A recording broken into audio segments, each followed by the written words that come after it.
Rhode Island.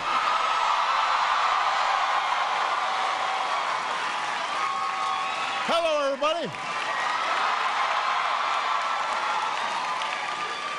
Well, can everybody please give Elizabeth a big round of applause? That was a great introduction.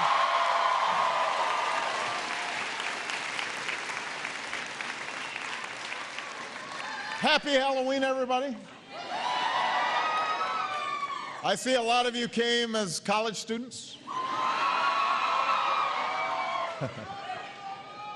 I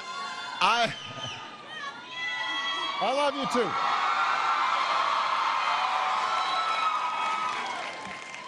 Those of you who have seats, feel free to sit down. You know, those of you who don't. I am not going to be too long. I've got to get back and trick or treat tonight with Michelle. Although Malia and Sasha are a little old, and that's so sad. You know, I used to be able to, we'd dress them up, and we still have the pictures, and they'll resent them later, but at the time they were fine with it. They were so cute. A good thing about being president is we never run out of presidential M&Ms, and so we're going to be giving those out. You want some? Want some? Is that what you? Only the kids.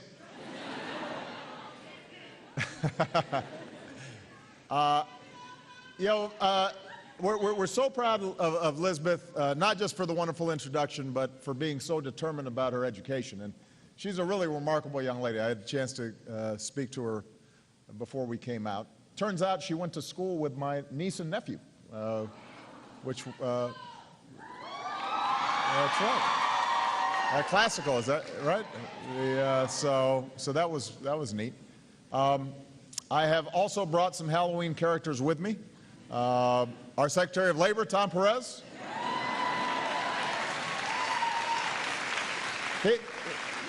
They are all dressed up as really outstanding public servants.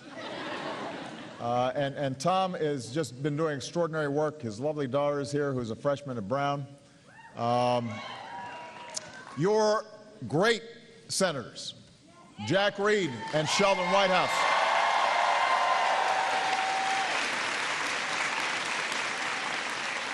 Your outstanding congressman, Dave Cicilline is here.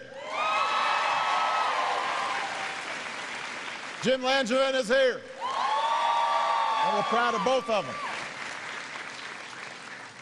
But despite how much I love all the folks I just mentioned, the people I really came to see is you.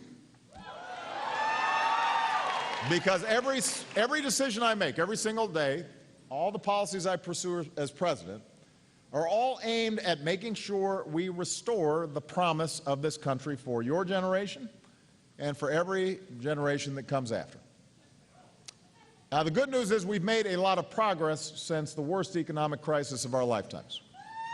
You know, so when I first came into office, the economy was in a free fall, the auto industry was in a free fall, banks were frozen up, we were losing 800,000 jobs a month. Over the past 55 months, our businesses have now added 10.3 million new jobs. For the first time in more than 6 years, the unemployment rate's below 6%. Over the past 6 months, our economy has grown at its fastest pace in more than 10 years. And in education, dropout rates are down. The national graduation rate is the highest on record. More young people are earning their college degrees than ever before. Good job, young people. In energy, we're less dependent on foreign oil than any time in nearly 3 decades. Manufacturing, the quintessential producer of middle-class jobs, the heart of Rhode Island's economy for decades. Manufacturing has now created 700,000 new jobs since early 2010.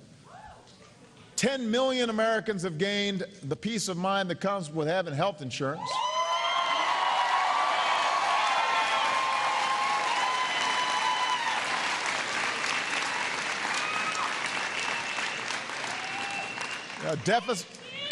You're welcome. Deficits have come down. Healthcare inflation has come down. There's almost no economic measure by which we haven't made substantial progress over this period of time. We're better off than we were. So, look, the progress has been hard. It's sometimes been challenging in particular states, but it's been steady and it's been real. Now the thing is, though, what's also true is that millions of Americans don't yet feel the benefits of a growing economy where it matters most, and that's in their own lives. There's still a lot of folks who are working hard but having trouble making ends meet. I know that many of you are working while you go to school. Some of you are helping support your parents or siblings. Here in Rhode Island and across the country, there's still too many people who are working too many hours and don't have enough to show for it. And this isn't just the hangover from the Great Recession. Some of this has to do with trends that date back 20, 30 years. And I've always said that recovering from the crisis of 2008 was the first thing we had to do, but our economy won't be really healthy until we reverse some of these longer-term trends, this erosion of middle-class job income. And here in Rhode Island, my administration recently announced a grant to help more long-term unemployed folks get the training and mentoring they need to get back to work. And all across the country, we're taking similar actions, community by community, to keep making progress. We've got to harness the momentum that we're seeing in the broader economy to make sure the economy is working for every single American. We've got to keep making smart choices. And today here at RIC, I want to focus on some common sense steps we can take to help working families right now. And in particular, I want to zero in on the choices we need to make to ensure that women are full and equal participants in the economy.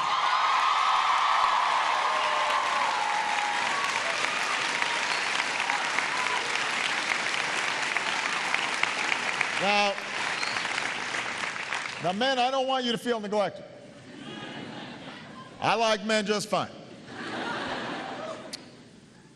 But part of the reason that I want this focus is because I was raised by a single mom, and know what it was like for her to raise two kids and go to work at the same time and try to piece things together without a lot of support.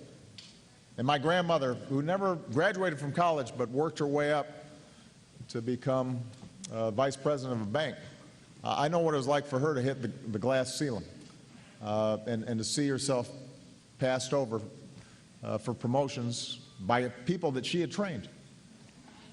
And so some of this is personal, but some of it is also what we know about our economy, which is it's changing in profound ways and in many ways for the better because of the participation of women more fully in our economy.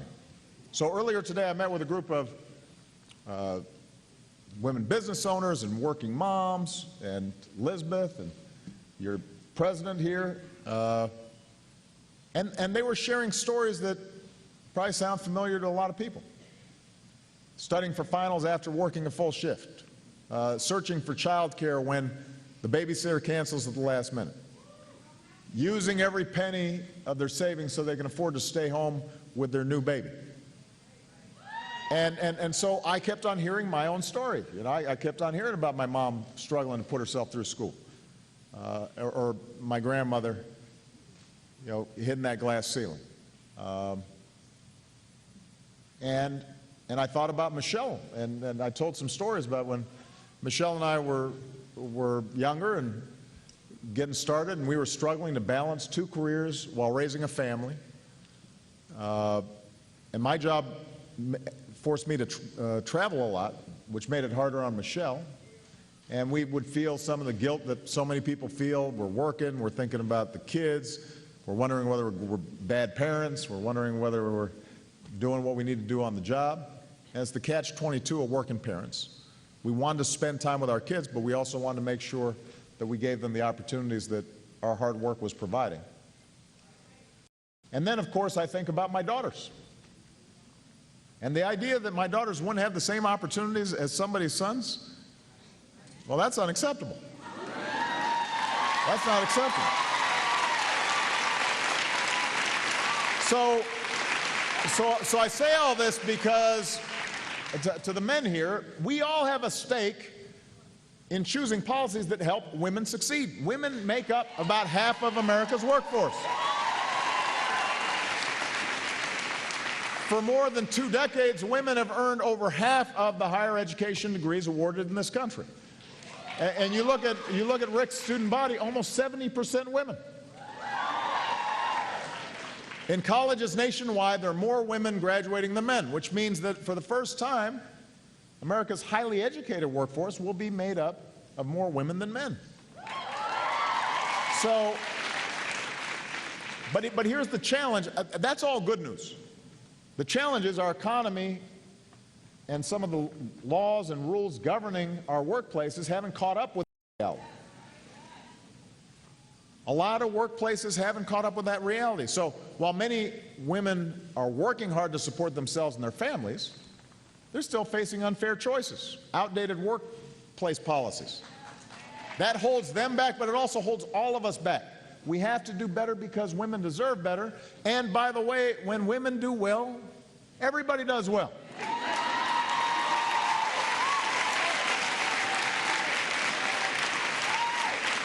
So, women deserve a day off to care for a sick child or sick parent without running into hardship.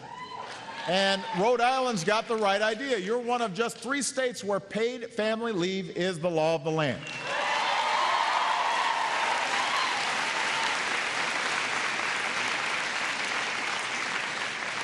More states should choose to follow your lead. It was interesting talking to some of the small business owners in the meeting. They were saying how the Rhode Island law actually helped them do a better job recruiting and retaining outstanding employees. And so that shows you something, that this is not just a nice thing to do, it's good policy. It's good for business. It's good for the economy. Without paid leave, when a baby arrives or an aging parent needs help, workers have to make painful decisions about whether they can afford to be there when their families need them most. Many women can't even get a paid day off to give birth to their child. I mean, there are a lot of companies that still don't provide maternity leave. Of course, dads should be there too. So let's make this happen for women and for men and make our economy stronger. We've got to broaden our laws for family leave.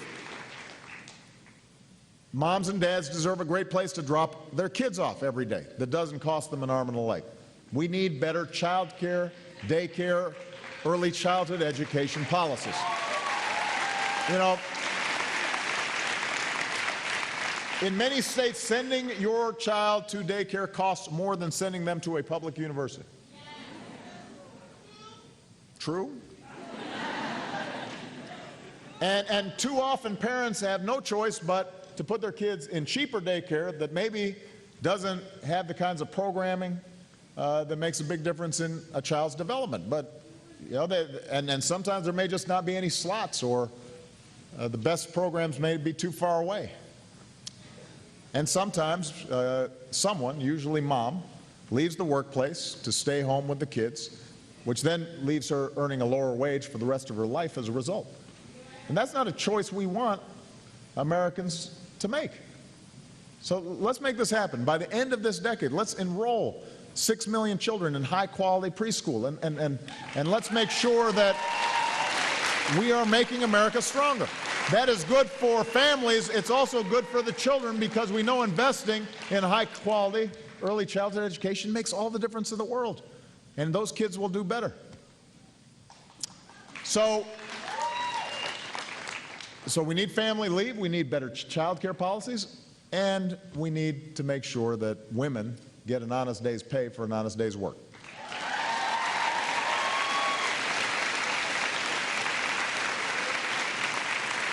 About 28 million Americans would benefit if we raised the minimum wage to $10.10 an hour, like Sheldon Whitehouse and Jack Reed support. And let me say this, minimum wage, those aren't just teenage jobs that are impacted. We're not just talking about young people. I mean, my first job was at Baskin-Robbins. And, you know, I got paid the minimum wage, and it was okay. You know, wearing that hat and the apron was, yeah. But the truth is, the average worker who would benefit from an increase in the minimum wage is 35 years old. 35. A majority of low-wage workers are women. A lot of them have kids. Right now, somebody working full-time on the minimum wage makes $14,500 a year. $14,500. If they're a parent, that means they're below the poverty line. Nobody who works full-time in America should be below the poverty line. They should not be raising their kids below the poverty line. I am not going to give up this fight, and we need Republicans in Congress to stop blocking a minimum wage increase and give America a raise.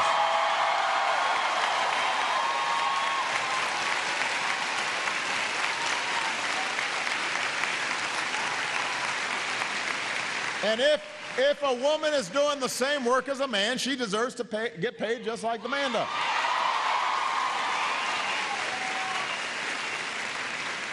Even though it's 2014, there are women still earning less than men for doing the same work. And women of color face an even greater wage gap. And at a time when women are the primary breadwinners in more households than ever, that hurts the whole family if they're not getting paid fairly. Again, men, I just want you to pay attention. You know, when Michelle and I were starting off, there were stretches of time where Michelle was making more money than me, and I wanted to make sure she was making every dime that she deserved. Right? I don't know how I benefit by her getting paid less than a man. Right? Okay. Men, I just want you to be clear. And it starts with recent college graduates. Women often start their careers with lower pay, and then the gap grows over time. Especially if they get passed over for promotions, and then they get fewer raises, or they take time off to care for family members. So you get a situation where women doing the same work as men, but the structure, the expectations, somehow as well, they'll take time off for family. And well, once they take time off, that means that they're, you know, it's okay to pay them a little bit less. And that builds up over time. And we've got to have a reversal of those kinds of policies and that kind of mindset. We've got to catch up to the 21st century. We need to pass a fair pay law, make our economy stronger. It will be good for America, and it'll be good for all families, and good for our kids.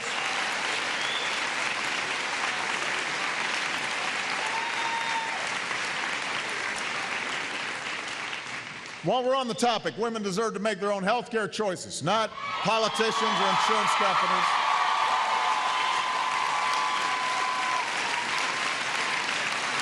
And that's why the Affordable Care Act is so important. Insurance plans, because we passed the Affordable Care Act, insurance plans now have to cover the basics, including contraceptive care and prenatal care and maternity care. That means a working mom doesn't have to put off the care she needs just so she can pay her bills on time. Tens of millions of women have new access to preventive care like mammograms with no copays, no out-of-pocket expenses. It means that a cash-strapped student doesn't have to choose between the care that she needs and the cost of textbooks. So, and because of the Affordable Care Act, because of Obamacare, Because of that law, no insurance company can deny you coverage based on a pre-existing condition like breast cancer or charge you more for the same care just because you're a woman. That's the right thing to do. So, no matter how many times Republicans threaten to repeal this law, we're going to keep it in place because it's working. Not only is it covering more people, not only is it protecting women and people with pre-existing conditions from discrimination, but it's actually been part of the trend that's lowering healthcare inflation. We're actually saving money because the system's getting smarter and there's more preventive care instead of emergency care, and we're changing how healthcare is delivered, which is why I'm pretty sure that, in 10 years they're not going to call it Obamacare anymore. Republicans will be like, oh, I was for that, yeah. That's how that works. You'll remember, though. You'll remind them.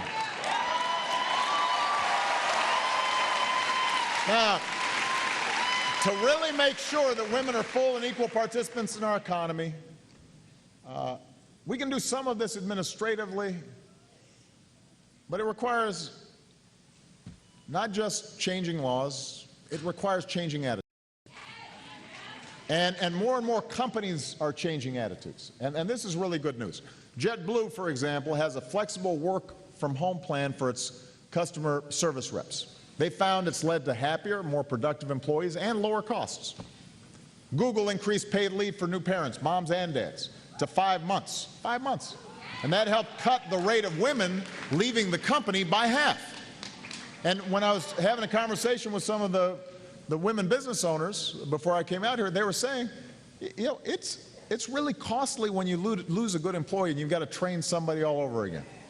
It's much more sensible from a business perspective to invest in them and make them feel like you've got their backs and they'll stay with you. And it's not just, these big corporations that are embracing these policies. So Cheryl Sneed, who's the CEO of Banneker Industries. Where's Cheryl? She was here just a second. There she is back there. So Banneker Industries is a supply chain management firm. It's based in North Smithfield. And when Cheryl was in college, she studied mechanical engineering. At the time, there weren't that many African-American women in mechanical engineering. There still aren't. We're working to change that. Cheryl wants to do something about that. Her company's made it a priority to find talented young women and minority students, encouraging them to study science and math in college, hire them once they graduate. And what Cheryl was explaining was that having a diverse workforce, having more women in the workforce, all that makes her a stronger company. And it's not just good for the workers, it's good for business.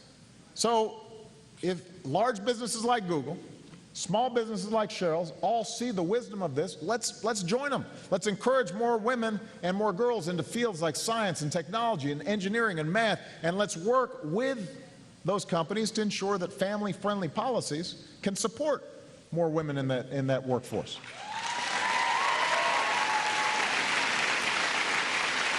Anne Marie Harrington, where's Anne? Anne Marie is right here. So Anne Marie, she's the president of a company called Embolden, based in Pawtucket, and it provides web services to community foundations and nonprofits.